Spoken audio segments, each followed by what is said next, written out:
Grand Rising out to all. This is Self-Expression by Aja. I felt um, just compelled to do this video this morning, and so the title of it is going to be Soul Serious. This is actually one of the books that I'm working on, and I just have a few notes that I just want to put out there. I'm not sure how long this video is going to be, but I just feel led to do this. Now, a lot of this is, if you've watched all my previous videos, this will make sense, but if you just watch one video later, it's not going to make sense to you. So again, I encourage you to kind of get the foundation of where I'm coming from, and today what I'm hoping to do is kind of make some sense of this to those who this is resonating with. So the most important thing to me at the present and at this present moment in my life, the most important thing to me is my soul. Again, the most important thing to me is my soul, because it is who I am. So, for those of you who knew me from the past, knew me as an evangelist and as a devout Christian, I just want to talk about some of the questions I had while I was an evangelist. Even though I was taught that you do not question God, I was not questioning God. I just knew some things inside. And so a lot of the questions I had were about the masculine and feminine energies, and why God was always referred to as a he, and me feeling both, feeling masculine and feminine, feeling androgynous. Also knowing and being empathetic, meaning I can feel others' positions, I can feel others' feelings, whatever you want to call them. I can feel it outside of myself. And I did sometimes get those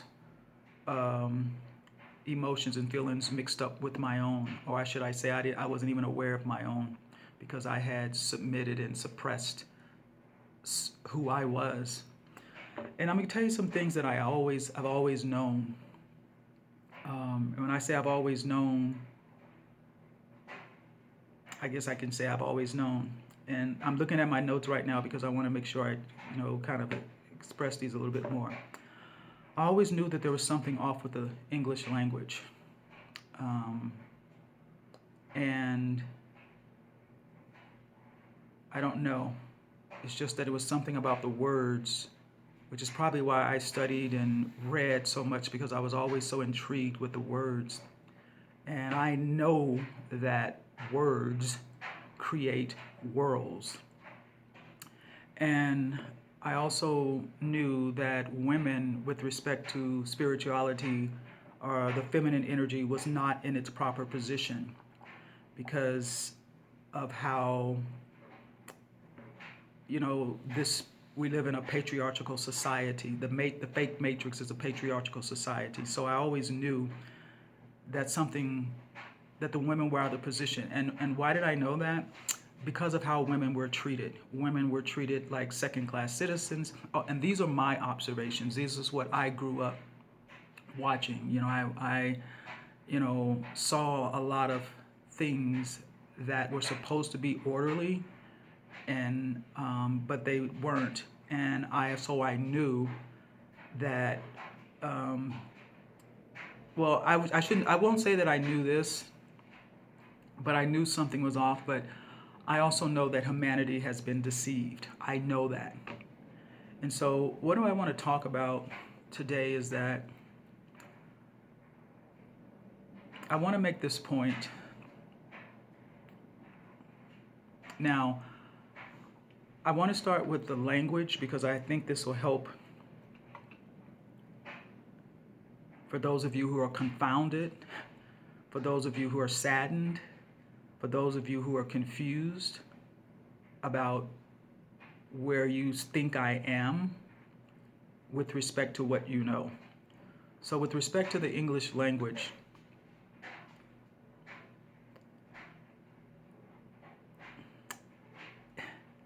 there is more to it than you are aware. Some of you may be aware and know that there's something wrong with the language.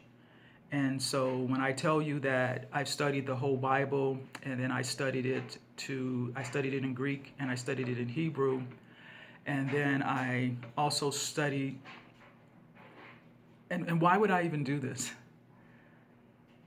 Because in living the Bible, in living the King James Bible, I was always at war with myself. I was always in conflict with myself. I would repress what I knew based on what was written in the Bible, based on what my leaders taught me and told me. And I want to say this again. Some of the things that I've said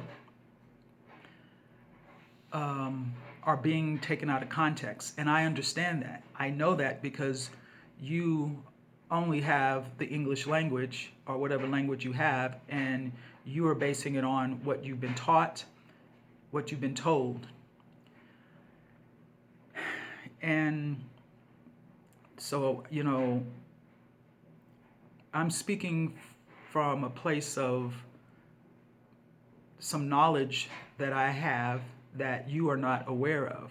I'm sure you're not aware of it because I wasn't aware of it. And you're like, well, how am I so sure that you're aware of it? Because you're following the same Bible that I was following. And I was not aware of these things until I hit my head. Now, for those of you who think, well, I hit my head and that's what's wrong. No, hitting my head is what woke me up. Hitting my head is what activated the Christ within me. And also, so I'm just, again, I'm trying to explain some things, but at the same time, I still want this to remain self-expression because this is my journey. I'm sure some of you have your own journey. And I also want to say this too. One of many reasons, when I first came into this revelation, when I first came into this knowledge, I was so sad. And I was mostly sad about the separation that I was going to have from my family because I knew that I would never connect with them spiritually again. Because me being who I am, I'm always going to be true to what I know and what I believe, which I'm going to deal with that word believe in a moment. And the only reason I'm using these words is because these are the only words that you know. Well, I'll go ahead and explain it now. The true definition of believe is to be deceived. Okay? Now, we're not taught that, but that is really what it is. And then my question was deceived against who? Deceived against myself. And so now that I'm embracing all of me and accepting all of me instead of rejecting me and rejecting myself, I have been at such, and again, it's another one of those words, but for the word that you understand, I have been at such peace. And this is the happiest I've been in my life because I'm no longer wrestling and fighting with myself and dealing with all the judgment that the world has been conditioned and programmed to put on us. So the reason why I want to say that is because for those of you who think I'm crazy or think that I'm a reprobate or think that I'm possessed, which I assure you I'm not. I'm certainly not. The fact that I'm empathetic is what's going to allow me to have this conversation. And for all of you, and I sincerely mean this, and I'm talking about, it was so important that I expressed who I was, just so whoever watches me would know that I'm not being influenced by anyone. Okay, I'm not being influenced by Satan. I'm not being influenced by fallen angels. And I definitely want to make this clear. Saban Bomar, the founder and creator of Secret Energy, I knew these things before I came across him. I want to make that very clear. He just validated things for me by things that he had already set up. He helped me understand the things that I already knew, because everything that we have been told is a lie. It all is a lie, okay? And one of the comments I used to make was, and I want to talk about deception. I recall, speaking to a family member years ago about them being deceived, and how when one is deceived, one doesn't know they're deceived. That a principle applied to me as well. I was deceived and I didn't know that I was deceived. So one of the things I did was I always prayed, Prayed, that I would not be deceived. Meaning, because I was feeling so many things, I was like, I don't want to be deceived. And I would always pray against that.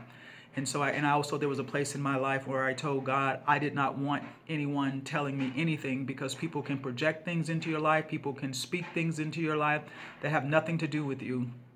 And I accepted a lot of that. The majority of my life, that's all I did, was just did what everyone told me to do, did what I was told to do, did what I was expected to do, to be a good Christian so God would be pleased.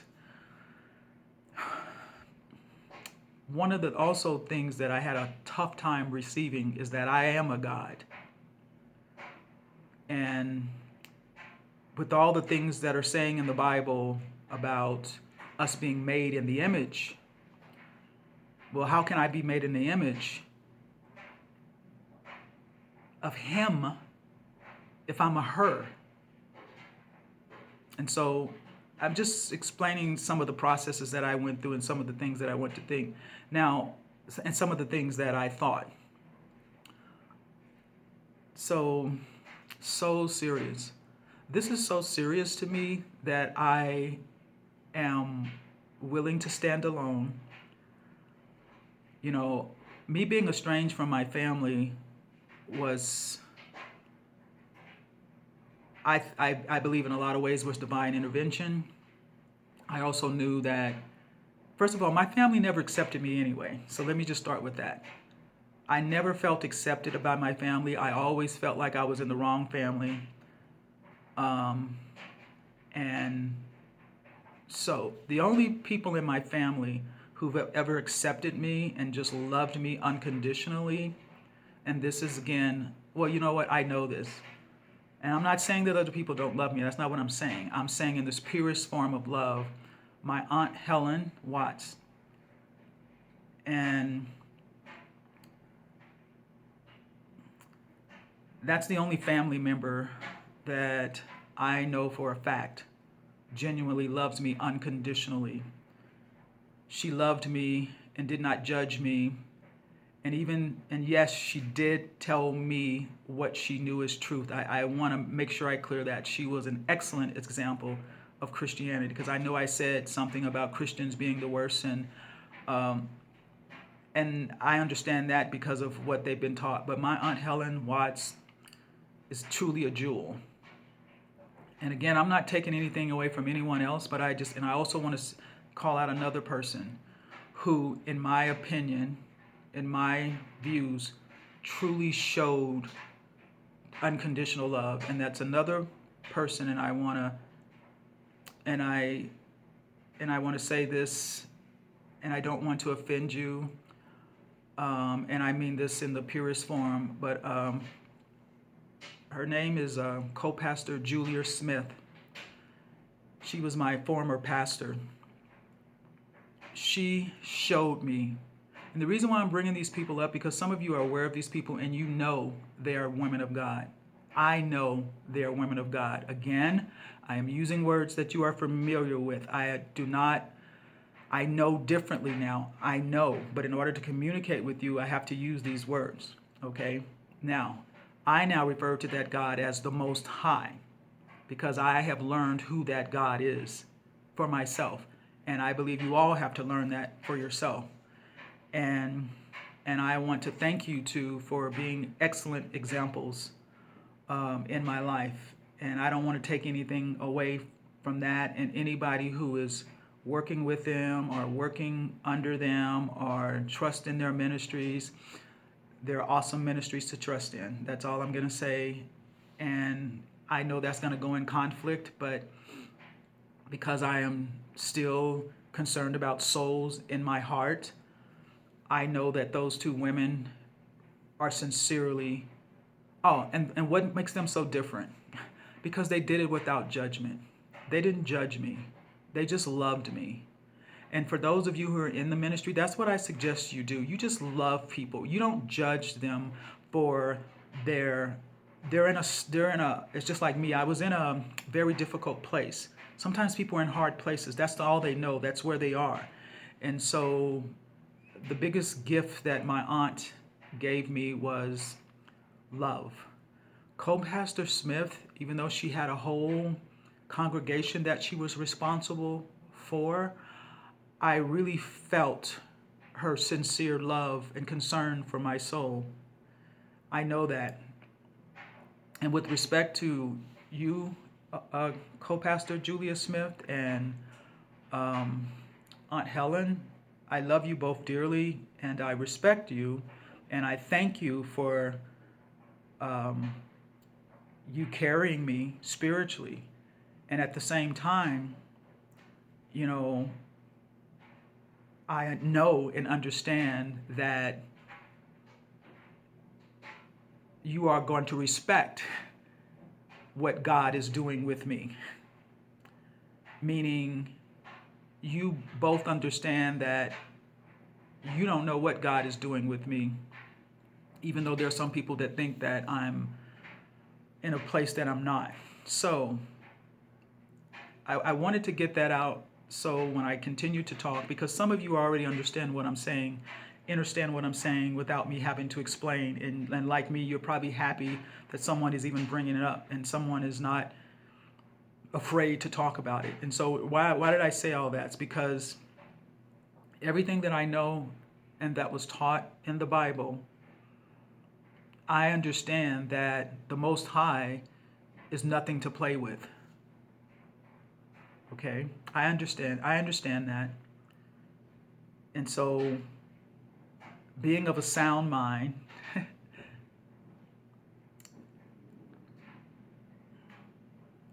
I wouldn't be doing this if I didn't believe it or know it with everything in me. Because this is my soul and this is my journey. And so I have always known that I've been called to a place of consecration. And I don't think that I'm the only one. I believe that we all must go through this. And so what I'm going to be talking about in these next series of videos is just how important my soul is to me. And this is so serious that I'm willing to take this risk and step out there and say these things, understanding that I'm going to be persecuted, understanding that I'm going to be talked about, understanding that I'm being laughed and that I'm being mocked at. And these were some of the same things that Jesus went through. And I'll get into that now. Again, I will say this as not to sound contradictory. I am speaking in the language that you understand. I also understand something spiritually, metaphysically, that there are no words for. So I have to use the words that I'm aware of. And I trust that the Holy Spirit, in its purest form, will reveal to you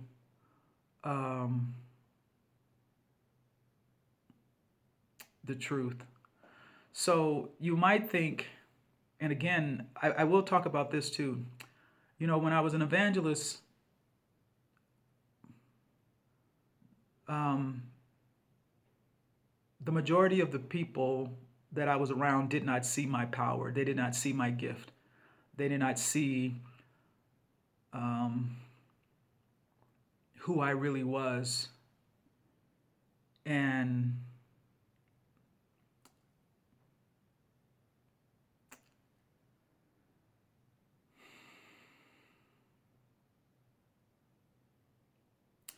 I'm thinking, because what I'm about to say is really none of my business.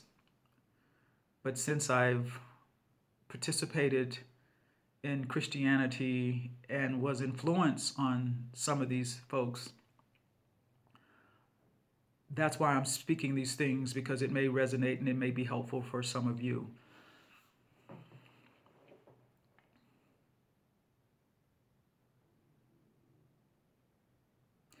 What I know is I live forever. I live forever.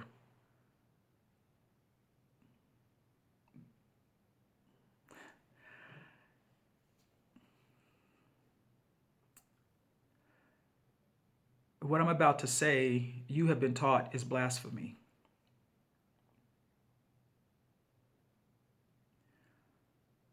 It was just pointed out to me, it's John chapter 10, verses 30 to 36, somewhere in there, about the fact that we are gods. But that was never emphasized in my walk or my journey in Christianity. I was not taught that I was a god. I and the true process of what Christ is. And to me, Christ is a process, it's a principle that we all must go through, including myself. And that is what I'm doing. I guess what I'm saying is, if I did not know this and believe this, why would I risk my soul? Why would I risk my position with the Most High? Why would I risk, it's like all my journey, my whole journey I have been an outcast. My whole journey, I have been misunderstood. But then I also believe that I came back here for a reason. I came back to this incarnation for a reason. And if it's nothing else, just but to get these videos up again, because I don't know that I'm going to come back to this planet again.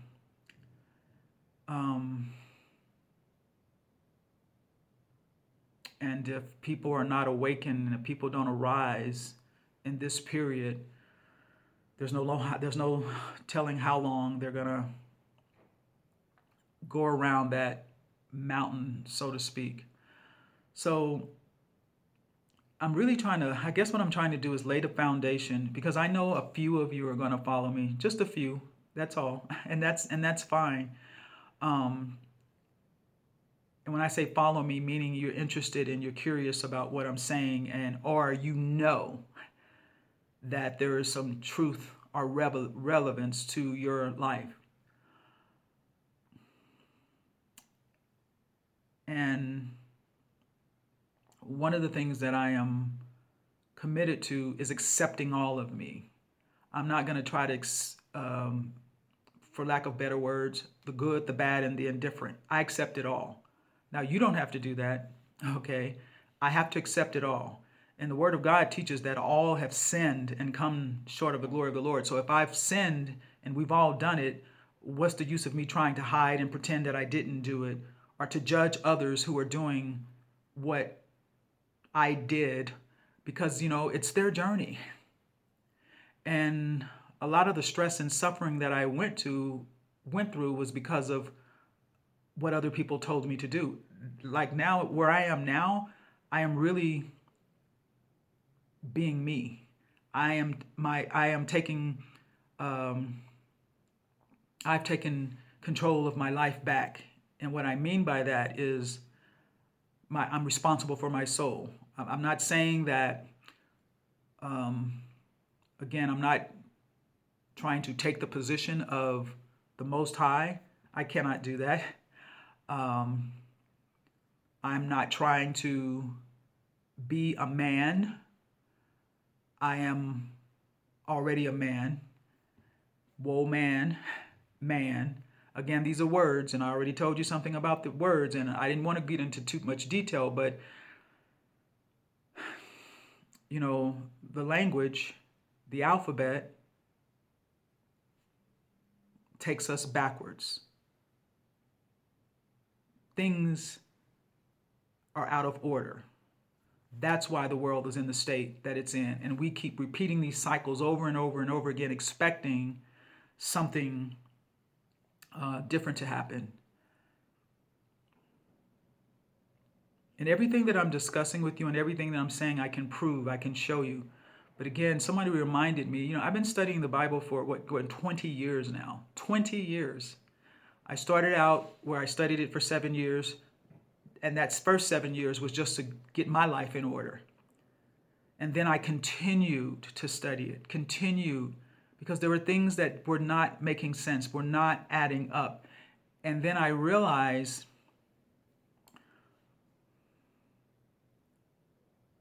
something is off.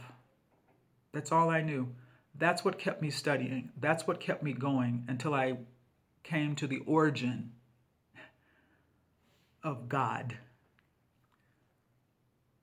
And then once I got to that place, I realized that I was a God and that I needed to do these things for myself, because I always trusted that something outside of me was going to fix it. And something outside of me only left me heartbroken, disappointed, just really mistreated, abused, taken for granted, disrespected.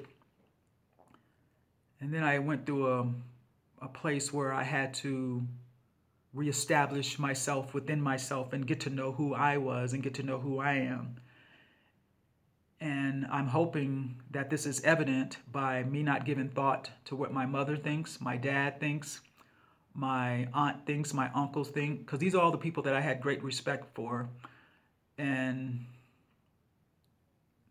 I now honor them as best that I can, meaning, I honor my mother, I honor my father, and I thought I was honoring them by being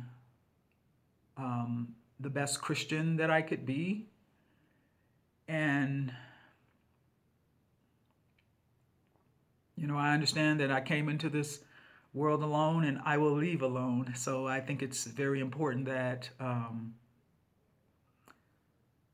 go ahead and say this. So, what am I going to be doing the remainder of my space and time on this planet is I'm going to be writing books and leaving them for those to really understand what's going on and make it simple. And I asked myself, why weren't we told these things? Well, for one thing, I would say to my parents did not know.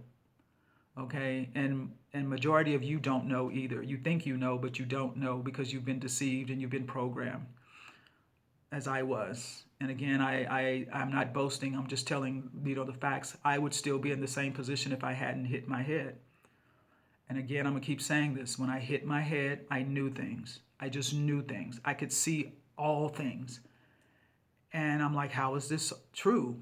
And so being in conflict with myself, being divided against myself, arguing with myself, I looked for validation. I looked for proof that what I knew was there, and I found it. So that's why I'm willing to take this risk, and this is that serious to me that I'm willing to be, listen, I'm even willing to die, okay? Because I have to transition anyway, okay?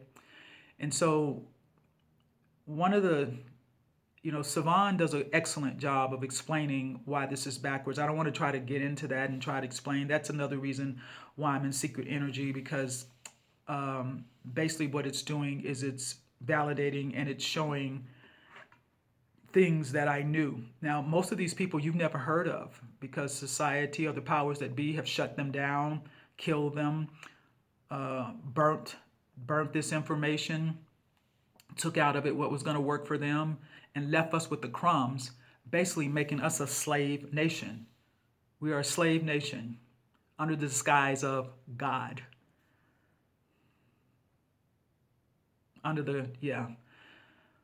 Whew, I got that out. Now, I don't know how much sense that's going to make to people, but the alphabet, A, B, C, D, F, G, H, I, J, K, L, M, N, O, P, I studied those that I didn't even know about. I remember when I was in kindergarten, and I remember when I was learning my ABCs, I did think, where did these come from? Why are they shaped like this? Now I know. Again, words shape worlds, create worlds. The Bible tells us that. So some of you might want to know my take on the Bible. And I really don't know if I can put it into words without offending anyone. But just keep in mind, it's 66 books that were composed and orchestrated by King James. The Sanhedrin, the 70 scholars, that particular version.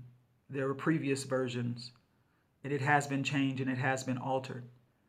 And I also question, there were 70 men, no women, even though there was feminine energy that they may not have been aware of, but no women writing the Bible. Some of those men were homosexual.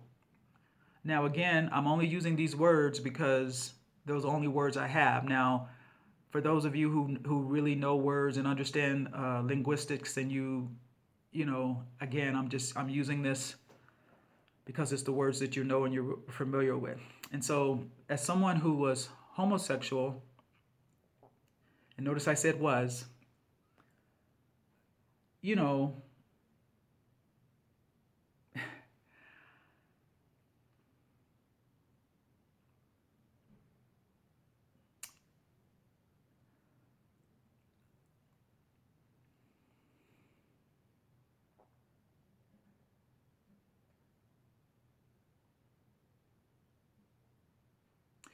something else I wanted to bring up with respect to women, how women were treated in the Bible, and the fact that it was written so long ago.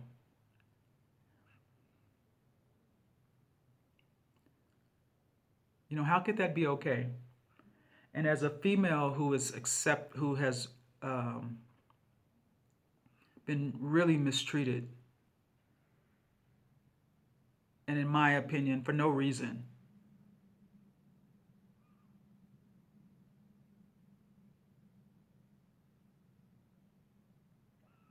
and as I have healed from that, what I learned is that no one was going to protect me, no one was going to step up for me, no one was going to defend me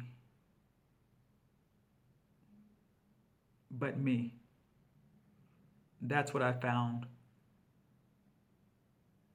So I feel like I'm groomed for this consecration. I'm groomed to be set apart, to be used however the Most High sees fit, regardless of how unpopular it is. And another thing that bothers me so much about Christians,